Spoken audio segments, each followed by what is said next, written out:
Mis amados, bendiciones. Bueno, empezando una semana nueva y con toda la potencia de nuestro Señor Jesucristo.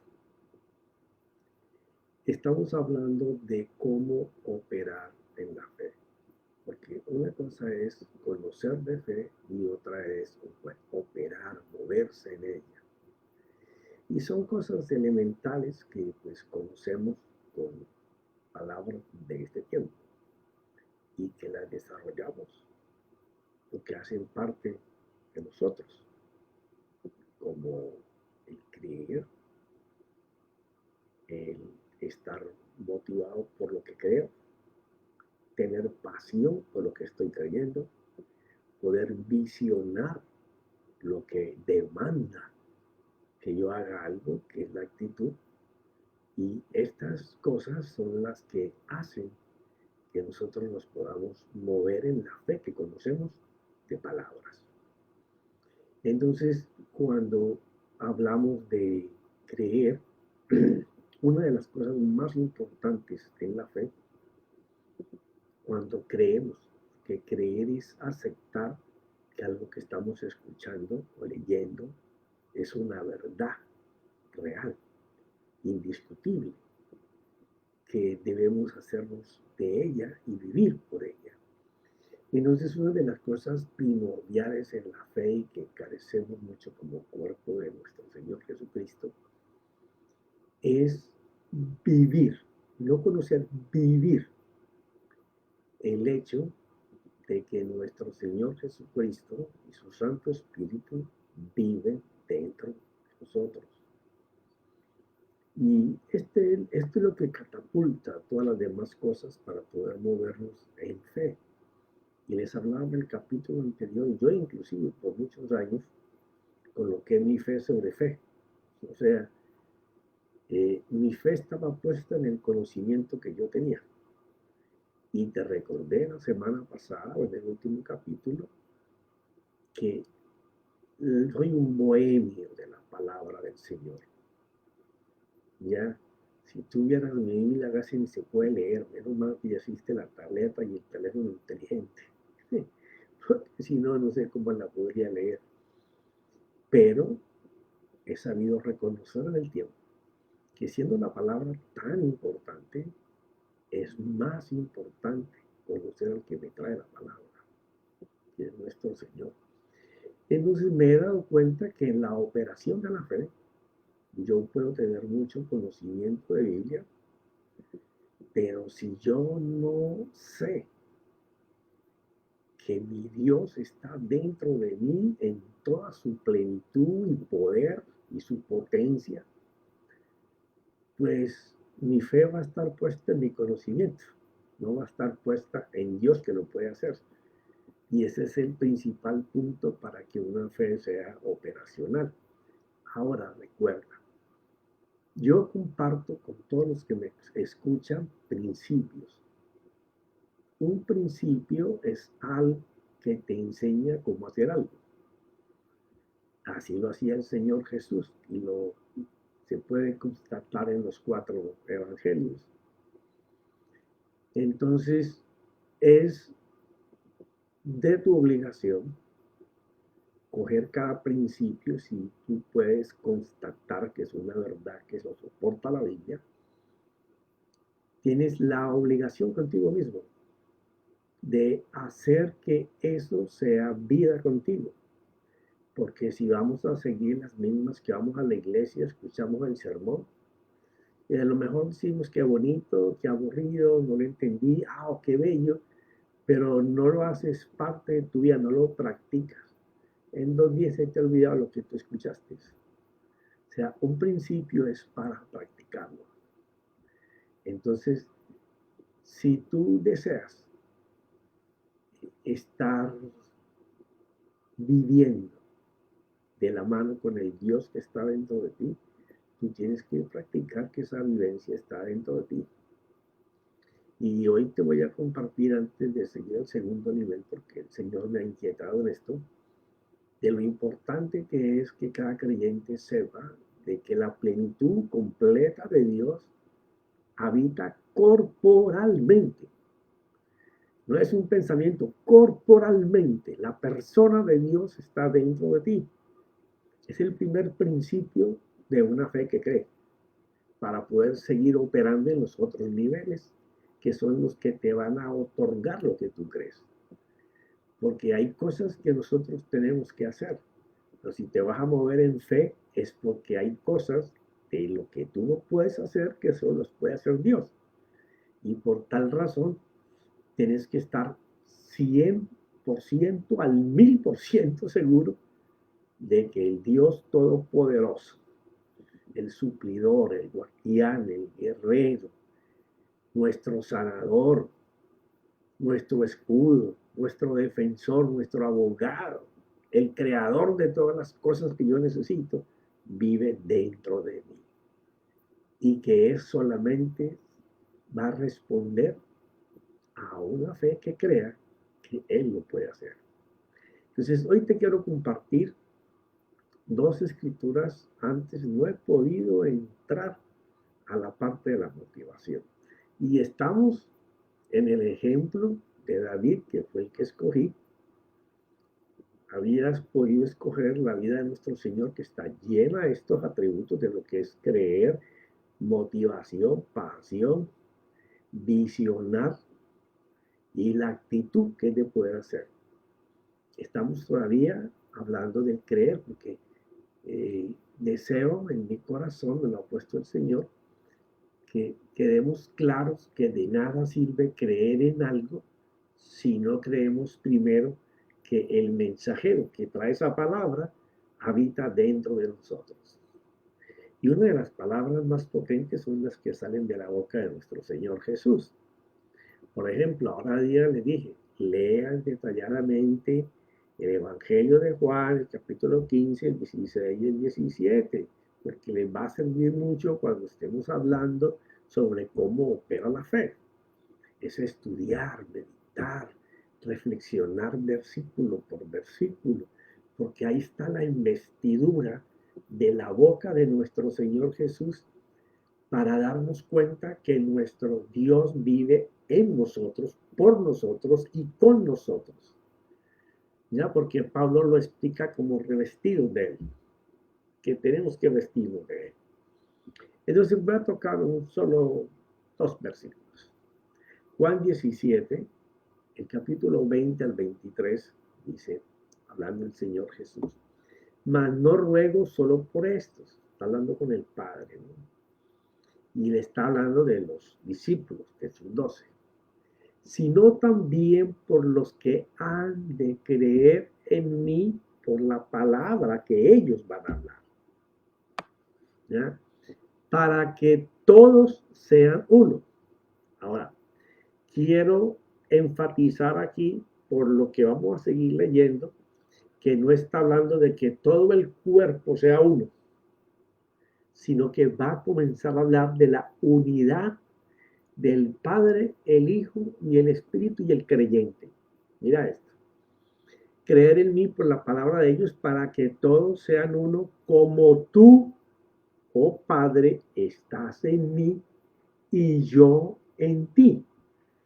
De esa unidad es que el Señor Jesús les va a hablar a ellos y le está pidiendo al Padre que así como el Padre con Él es uno y Él con el Padre es uno, que así también sea con nosotros. Como tú, Padre, estás en mí y yo en ti, que también ellos estén en nosotros. Y esta palabra es muy importante cuando el Señor la dice, porque Él no dice, Señor, te pido que te metas en ellos para que entonces ellos y nosotros seamos uno, sino que depende de nosotros. Mira, léelo bien. Como tú, Padre, estás en mí y yo en ti, que también ellos estén. O sea, nosotros tenemos que hacer algo para poder estar con ellos. O sea, que también ellos estén, o sea, en nosotros. O sea, Jesús abre esa puerta para que los que han creído en Él puedan llegar a estar con el Padre y el Hijo juntos. Dice, para que el mundo crea que tú me enviaste. O sea, es necesario que nosotros estemos en el Padre y el Hijo para que el mundo pueda creer que somos enviados por Él. ¿Ya? La gloria que me diste les he dado para que sean uno. O sea, el Señor Jesús habla de que Él nos ha dado a nosotros una gloria que Él también recibió del Padre para poder Él ser con el Padre uno, para que así nosotros seamos uno con ellos. Así como nosotros somos uno, yo en ellos y tú en mí, para que sean perfeccionados en la unidad.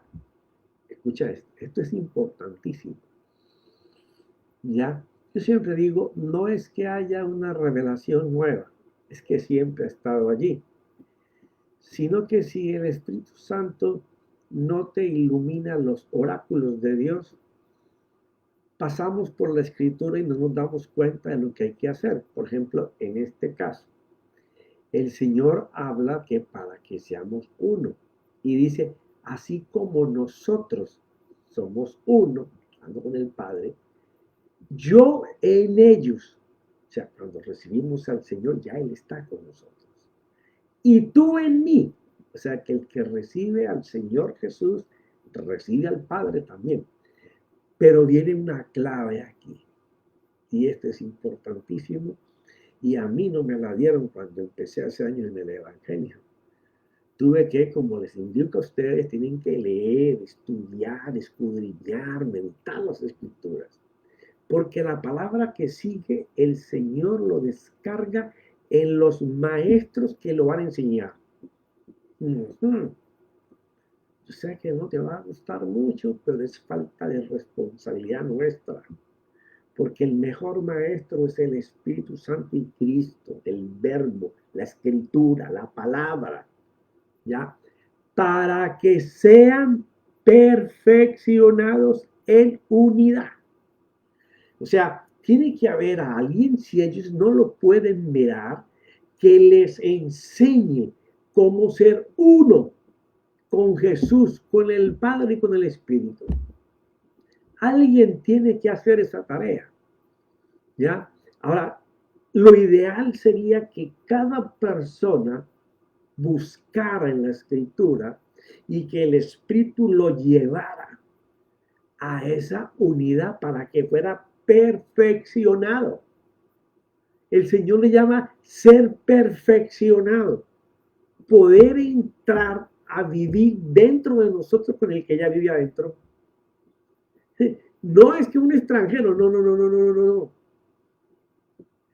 Es que nosotros no tenemos comunión con ellos y por eso no somos uno.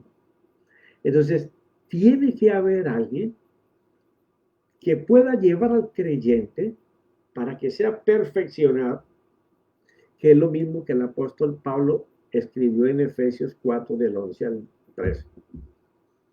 Los ministerios son para perfeccionar al cuerpo de Cristo en una unidad de fe. Eso es lo que dice. Y entonces el Señor sigue diciendo, para que el mundo sepa que tú me enviaste y que los amaste tal como me has amado a mí. Imagínate que por falta de esta unidad de nosotros con el Dios que vive dentro de nosotros, el mundo no puede saber que nos ha enviado. ¿Por qué? Porque no se manifiesta la gloria, no se manifiesta el poder, no se manifiesta las palabras que dan vida, como dijo el Señor, que las palabras eran espíritu que daban vida. ¿Ya? No se puede manifestar el amor que Dios tiene por el prójimo, por el pecador, porque nosotros mismos no nos deleitamos en ese amor, por falta de la comunión con el Dios Todopoderoso que vive dentro de nosotros. Por eso, creer solamente conocimiento te va a llevar a colocar la fe en tu conocimiento. pero tener el conocimiento de lo que Dios dice, estando los ojos puestos en el Señor, de que Él vive dentro de nosotros, Él mismo nos ministra la palabra por el Espíritu, Él mismo nos la revela, Él mismo nos ayuda a lograr hacerla. Y la parte que no podemos hacer, Él la va a hacer. Esa es la perfección de la unidad del creyente con Dios, el Dios pleno, Padre, Hijo y Espíritu Santo. Porque lo que yo veo en la Escritura, aunque Dios se ha manifestado en la persona del Padre y en la persona del Hijo y en la persona del Espíritu Santo ahora, Dios es indivisible. Tú miras toda la Biblia, es que mientras no podamos entender los atributos divinos que Dios tiene, nosotros estamos separando al Padre, al Hijo y al Espíritu. Y la Biblia me enseña que cuando el Padre hablaba, el Hijo era el que salía, la palabra, el verbo. Y el Espíritu Santo era el que hacía la palabra que salía. ¿Ah? Por eso habla de nosotros hagamos al hombre. ¿Ya? Y tú miras la escritura desde el Antiguo Testamento. Dios hablaba y el Espíritu salía a hacer. Llegó el Señor Jesús, pasó lo mismo. Llegó la iglesia de los primeros años, hacia lo mismo. Una perfección en la unidad de la fe con Dios, el Dios pleno. ¿Ya? Mira lo que dice Pablo en Gálatas. Tiene otras escrituras, pero esta es una de las que me gusta más. Gálatas 3, 26, 27. Pues todos sois hijos de Dios mediante la fe en Cristo Jesús. El día que lo que nosotros creamos no se ha puesto en las manos del Señor Jesús, solamente tenemos conocimiento de Biblia. ¿Ya? Porque es recibir la carta, pero como que hubiera caído en paracaídas. No vemos al mensajero que trae la carta. O sea, siempre la fe está anclada. Su base es el Señor Jesucristo, que fue el que la hizo, el que la formó, el que la aprobó y vio que daba resultados. Eso es lo que Pablo puede describir después de que habla en Hebreos 11 y en Hebreos 12. Tienes que leerlo. ¿Ya? Entonces, él dice, pues todos sois hijos de Dios mediante la fe, tu confianza, tu creer en Cristo Jesús. ¿Ya? Porque todos los que fuisteis bautizados en Cristo, de Cristo os habéis revestido. Ahora, en capítulos anteriores te mencioné las dos palabras del griego para bautismo. ¿Ya? El uno es el de echarse agua encima y el otro es el de sumergirse. ¿Ya? Entonces, aquí la palabra es sumergidos en Cristo Jesús, de ese bautismo que está hablando. O sea, mientras tú comiences a conocer a tu Dios y lo que Él es para ti, lo que Él dice que tú eres para Él, lo que Él dice que tú puedes hacer, lo que Él dice que ha puesto en tu caminar, en tu carrera, para que puedas lograrlo. Eso es vestirse de Cristo. Entonces, es importante la palabra, indudablemente, indudablemente. Pero la palabra, sin el Dios de la palabra, es solamente conocimiento. Entonces, yo he visto a través de los años, tengo como 30 o 31 años en el Evangelio, que yo también caminé por mucho tiempo colocando mi confianza solo en las palabras. Cuando mi confianza en las palabras, sin estar en Dios, no trae resultados. La palabra se ejecuta cuando Dios la hace una realidad. ¿Qué es lo que yo tengo que hacer en eso que yo creo? Obedecer a lo que creo. Si ella me dice que hay que hacer algo, yo tengo que hacer algo para poder que Dios se mueva en lo que yo estoy creyendo. Eso es creer. Tener un conocimiento de algo que Dios me dice y obedecer a ese conocimiento.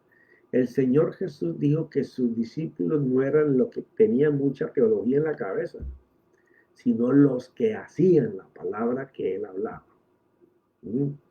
Pero como te digo, estos son principios que cada uno de ustedes tiene que grabar en su corazón. Yo les doy un principio, ustedes tienen que estudiarlo, meditarlo, revisionarlo, trabajar sobre él.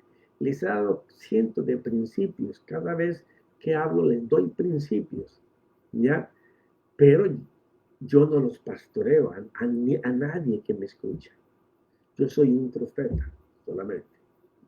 La obligación de cada uno de ustedes es coger la palabra y hacerla realidad en su vida.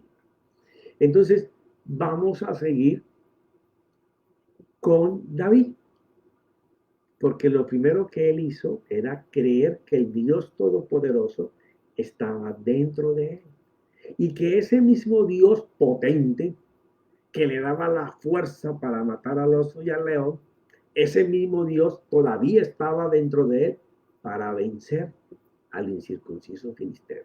Déjame tomar la mitad. Entonces viene la parte, a lo mejor nada más leamos. Lo primero es creer en esas condiciones. No solamente creer la palabra, sino creer que el Dios que da la palabra está dentro de ti, por ti y para ti. Para eso murió en la cruz, para comprarte.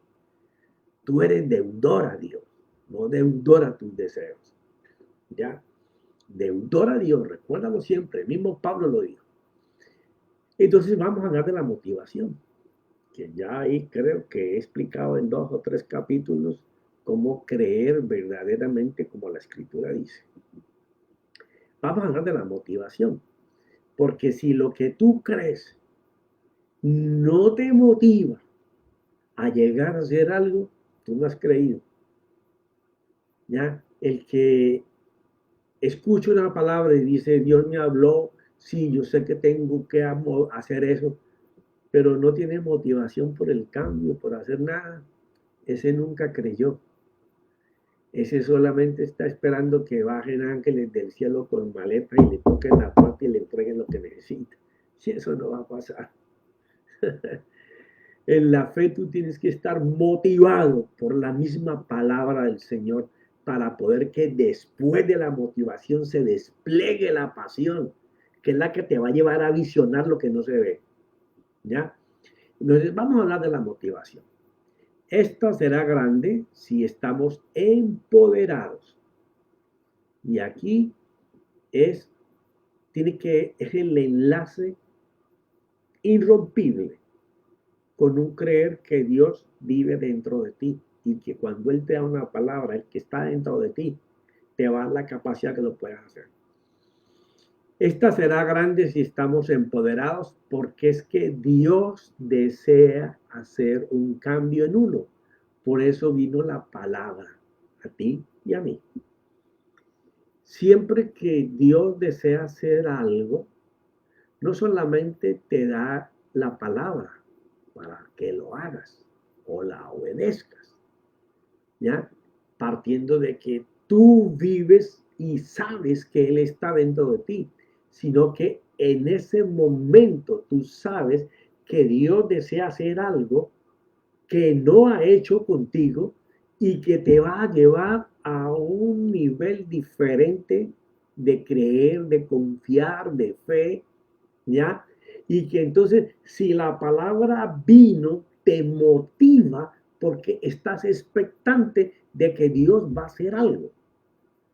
Y lo más bello de todo esto es que casi la mayoría de las veces que yo leo en la escritura, cuando la gente menos estaba esperando, porque sus ojos estaban puestos en las necesidades, en las obligaciones que tenían que hacer, fue cuando Dios los llamó a moverse en fe y los motivó Porque eso es impresionante. Cuando tú crees, Dios lo siguiente que hace es que te motiva para que esa creencia pueda tener pasión por lograr las cosas.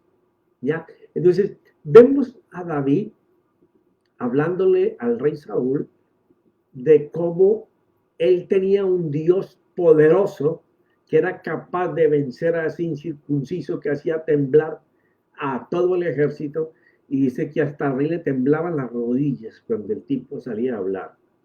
Entonces, en 1 Samuel 17, del 23 al 27, está David llegando al pueblo con todas las cosas que le mandó el padre para sus hermanos, y en ese momento sale aquel grandulón a vociferar, y entonces dice que mientras David hablaba con algunos de los soldados de este Saúl, dice, mientras hablaba con ellos, he aquí, el campeón, el filisteo de Gad llamado Goliat, subió de entre las filas de los filisteos y habló las mismas palabras, y David las oyó. Ahora aquí va a haber algo diferente, pero cuando usted está empoderado en Dios, hermano y hermana, usted no le teme a nada. No hay ninguna situación que te levante con peligro de muerte, de pérdida, tal. No, no, no, no.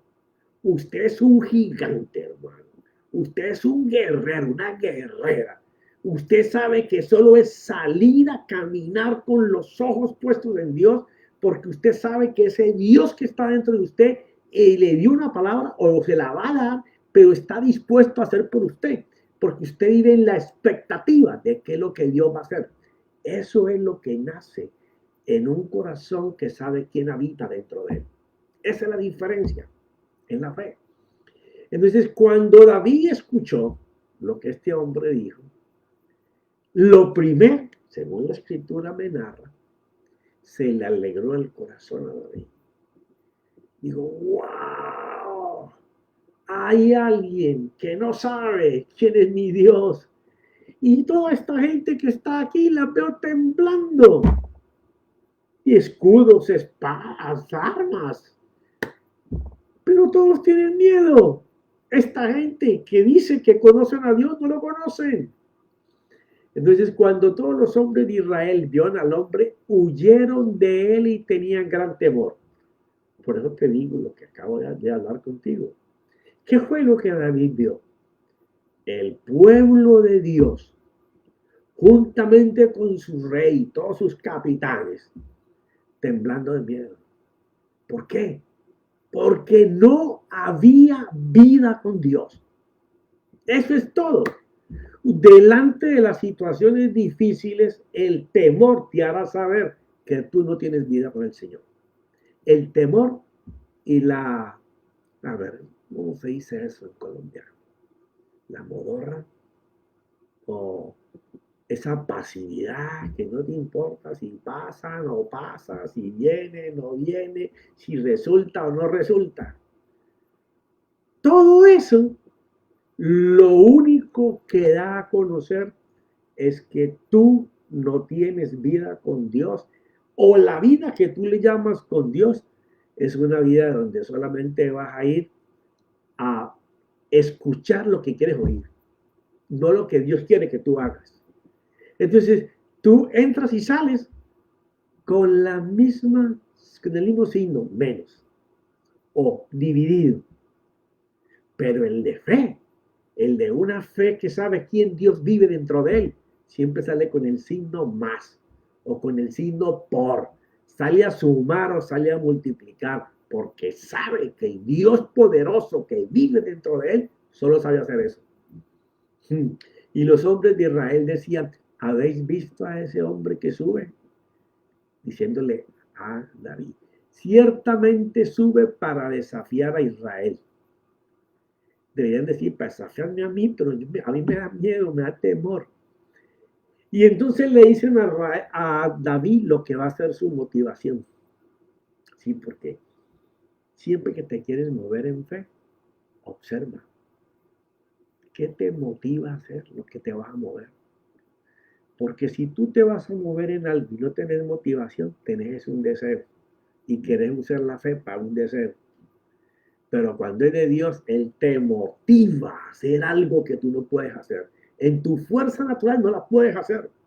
Entonces Dios te motiva a que lo uses a Él para que logres lo que sabes que tú no puedes lograr. Entonces, mira, le dicen a David, el rey colmará con grandes riquezas al que lo mate, le dará a su hija y lo hará libre en Israel a la casa de su padre. O sea, no volverá a pagar nunca más impuestos. Todo lo que coseche es de él. Todo lo que vende su ganado es de él. Nunca más le pagará al rey ningún impuesto. David escucha eso, melodía para sus ojos y para sus oídos, dándose cuenta de lo que él tiene adentro, porque de eso parte todo lo que es la fe. Saber quién está dentro de nosotros. Entonces David habló a los que estaban junto a él diciendo, como que no escuché bien, muchachos, ¿me pueden repetir qué harán por el hombre que mate a este filisteo y quite el oprobio de Israel? No sé, me está picando como la oreja. ¿Me pueden repetir de nuevo qué es lo que va a hacer el rey? Y entonces le vuelven a repetir. Entonces David contesta, ¿quién es este filisteo incircunciso para desafiar a los escuadrones del Dios viviente? Mira, esto es creer empoderado. Sí, sí, cuando usted cree quién es el que vive dentro de usted, usted puede contestar de esta manera, con este poder. ¿Qué es esta dificultad que se me está colocando delante? Si yo tengo al Dios que rompe las dificultades, que le ordena que se quiten para que yo pueda pasar. Ahora, habrán luchas como las que tuvo Daniel, que fueron 21 días o más, pero tú tienes que ser persistente, constante, viendo que Dios pelea por ti. ¿Ya? David no dijo, yo, deme una espada y un escudo, yo voy a pelear con él. No, espérate. Este hombre está desafiando al que vive aquí adentro de mí. Este grandulón, muelón, orejón, cabezón, lo que está es desafiando al que vive aquí adentro de mí. ¿Ya? ¿Cómo sabe que vive dentro de él es Dios? Él no se toma la pelea personal. Dice, vas a pelear con el que vive aquí adentro. Y el pueblo le respondió según aquella palabra diciendo, así se hará al hombre que lo mate. Vamos a hablar un poco más de esta motivación que le causa a David pelear con Goliat por causa del Dios que vive dentro de él, que le da la confianza, la seguridad, la certeza de que puede vencer. No por su fuerza, sino porque Él va a llevar al Dios Todopoderoso que lo puede lograr. Porque recuerda siempre, si no lo volvieras a escuchar nunca más, por cualquier motivo, recuerda lo siguiente, ninguna creencia funciona si tú no sabes que el que te dice la palabra que tú crees, lo puede hacer. Eso es todo. Si tú crees una palabra, tú tienes que creer que Dios la puede hacer y tener la seguridad de que no está en el cielo, está aquí. Y por cuanto está aquí, Él te va a usar a ti para llevar a cabo la palabra que Él te está diciendo. A veces somos indisciplinados, no somos constantes, nos derretimos muy fácil, bajamos las manos o se nos baja el moco, como dice mucha gente, y entonces nos desanimamos, entramos en dudas y luego pensamos que es imposible hacerse. No, conocer de fe es fácil, moverse en fe es sostenido. Con visión, con disciplina, con constancia, con motivación, con pasión. Nunca perder la visión de lo que vas a conquistar y tener la actitud para ir por ello. Porque eso cuando tú lo estás desarrollando, Dios va a comenzar a hacer en cada uno de esos pasos lo que tú no puedes hacer. Padre, te damos gracias, Señor. Tenemos tu escritura, Padre. Tenemos tus principios. Es obligación nuestra. No le echemos la responsabilidad a nuestros pastores. Es hora de que cada uno de nosotros tome la responsabilidad de, así como nuestros líderes y pastores lo hacen, de investigar, de profundizar y de tener una vida profunda con Dios. Depender de nuestro amigo, nuestro ayudador, nuestro maestro, el que nos siembra las esperanzas, el que nos empodera, que el Señor Jesús nos dijo que no nos dejaría solo, que no lo enviaría, porque una promesa de que el Padre dijo que si Él ganaba en la cruz, nosotros tendríamos el poder de Dios, que es el Espíritu Santo, quien no solamente nos ilumina y nos revela, sino que hace y nos ayuda a hacer con el poder de Dios las cosas o las metas a las que tenemos que llegar. Y cuando no podemos hacer, Dios interviene con su divino poder, creando, formando, desechando, tumbando, derrocando, edificando, construyendo, dando o quitando si es necesario. Padre, que cada uno de mis hermanos entienda que la fe no se logra como ir a un gimnasio y hacer pesas y piernas, que es muy similar porque se necesita que tus músculos espirituales se desarrollen. Y aunque no son músculos de carne, sino miembros, oído, vista, olfato, boca, tacto, para poder ver y tocar o hacer lo que posiblemente no vemos, pero que tenemos que mirar como si lo viéramos y empezar a caminar, a formar lo que estamos viendo aunque no exista, porque sabemos que el Dios que está dentro de nosotros va a hacer lo imposible, porque lo posible lo hacemos nosotros y Él se deleita en que nosotros hagamos lo que podamos hacer. Pero su delicia está en que mientras caminamos para hacer lo que podemos hacer, no quitamos los ojos de que lo que no podemos hacer, Él lo está haciendo. Padre, te damos gracias por tu palabra, por tu escritura, Señor, porque tú eres tan hermosamente bello, Padre, que no te conformaste con escribir con tu dedo en nuestra mente tu escritura, sino que tu Santo Espíritu nos las ilumina, nos las revela y nos ayuda a hacerla. Aún intercede cuando no podemos entenderlo, pero tú estás para nosotros. Y dijiste que no había nadie que te buscara de corazón que no te hallara, y que tú le enseñarías los planes preciosos, bellos, no de calamidad ni de miseria, que tú tienes para cada uno de tus hijos. Y este es un tiempo glorioso hasta que venga el rapto, porque la iglesia va a caminar sin mancha y sin arrugas. Esa es la iglesia por la que tú vienes, Señor. Y este es el tiempo, y mis ojos lo verán.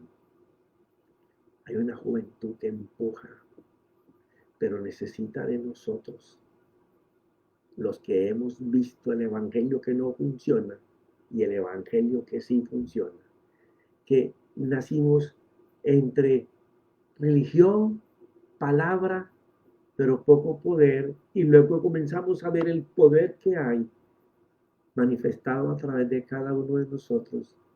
Pero ellos, como los niños en el desierto, los 40 años, ellos solamente se enseñaron a ver milagros y señales. Por eso Josué pudo detener el sol. Padre, te damos gracias porque es el tiempo glorioso de una iglesia. Depende de ti y de mí. Que tengamos esa íntima y profunda comunión que sea más importante que la palabra, aunque la palabra es importante, pero más importante es el mensajero que trae la palabra. y podamos llegar, Señor, a entregarle a las generaciones que vienen un evangelio limpio, sin contaminación, ni religión, ni ataduras, sino una dependencia completa de la mano de Dios, de la dirección de la mano de Dios y del hacer de Dios. En el nombre de Cristo Jesús y su Santo Espíritu, Padre, amén y amén.